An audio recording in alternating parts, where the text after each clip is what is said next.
kiai,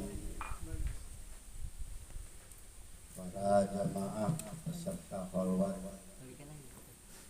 yang insya Allah selalu dalam lindungan Allah Subhanahu wa Ta'ala. Puji syukur marilah sama-sama kita panjatkan kehadiran Allah Subhanahu wa Ta'ala atas limpahan rahmat karunia yang diberikan kepada kita semuanya, sehingga kita bisa menyelesaikan khalwat yang menjadi kegiatan rutinitas. Akan tetapi kegiatan ini jangan hanya sekedar kegiatan rutinitas, tapi memang dorongan hati, sekaligus mengharap tabarukan dari para kesepuhan khususnya di Thariqah Rifaiyah Al-Aliyah. Mudah-mudahan khalwat ini, pembersihan hati, perenungan, mudzakarah atau tadabbur yang kalian lakukan ini diterima oleh Allah Subhanahu wa Ta'ala. Amin. Serta mendapat tuntunan di kehidupan selanjutnya, sehingga antum bisa selalu terus berusaha memperbaiki diri serta menghindari dari hal-hal yang bisa mengotori apa yang selama ini telah antum perjuangkan. Salawat dan salam mudah-mudahan Allah limpahkan pada junjungan kita Nabi besar Muhammad sallallahu alaihi wasallam.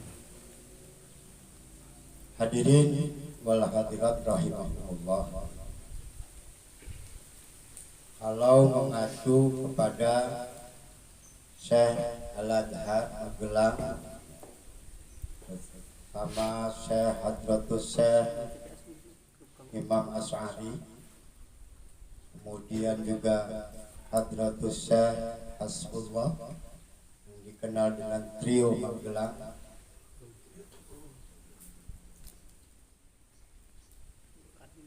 beliau bertiga mengatakan bahwa beliau merasa bodoh dan akan selalu menemukan kebodohan jikalau dalam hidup ini tidak berthariqah. Setelah dipikir-pikir, selama ini jasad kita juga butuh pendampingan, butuh motivasi dari berbagai pihak. Tapi kadang-kadang kita tidak sadar kalau dalam tubuh ini tidak hanya jasad saja, tapi ada yang menggerakkan. Jasad ini jasad yang akan kembali ke tanah, sedangkan yang menggerakkan ini akan kembali kepada Allah dengan amal perbuatan yang dibawa. Ini kadang-kadang yang kita tidak sadar. Wajar Allah berfirman dalam surat Al-Asr, wal asri innal insana lafi khusr. Manusia itu kondisinya merugi. Setiap saat Allah ingatkan, kehidupannya selalu merugi. Wal asr, setiap masa. Illal ladzina amanu wa amilus solihati wa tawassaw bil haqqi wa tawassaw bis.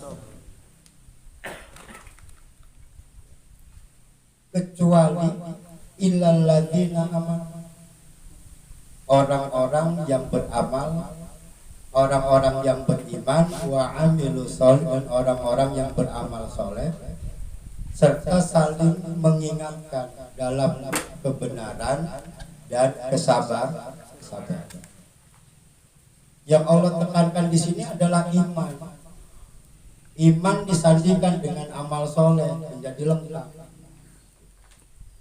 Tetapi walaupun seperti itu, tetap walaupun imannya ada, Islamnya juga kuat tanpa ada kontrol, bisa-bisa semua manusia akan merasa dirinya benar.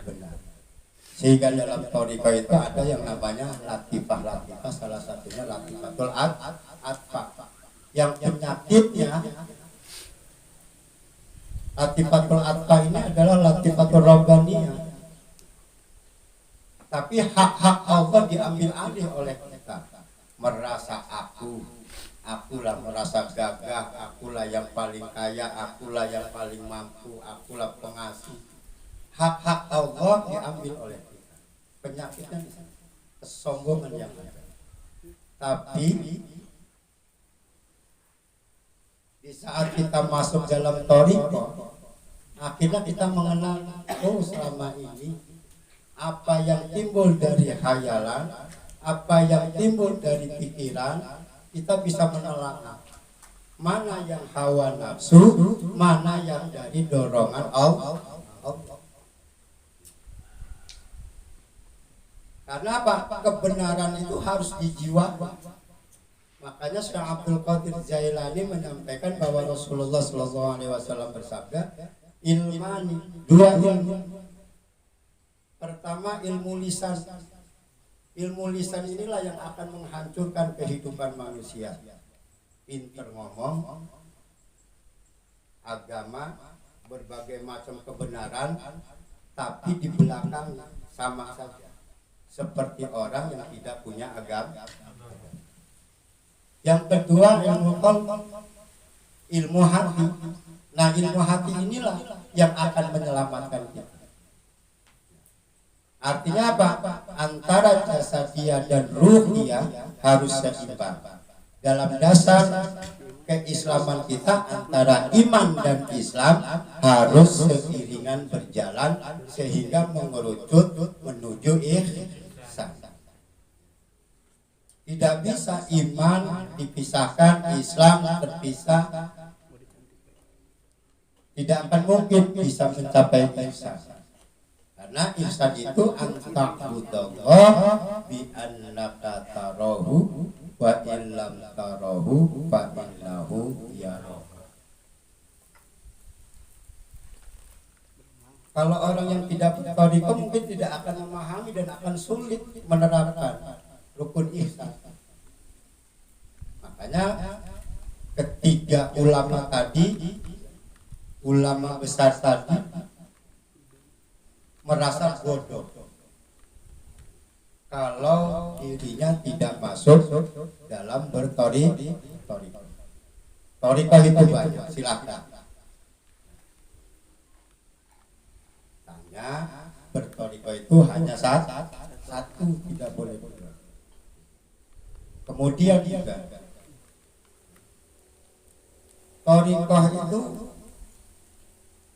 hanya upaya mendekatkan diri kepada Allah. Jangan macam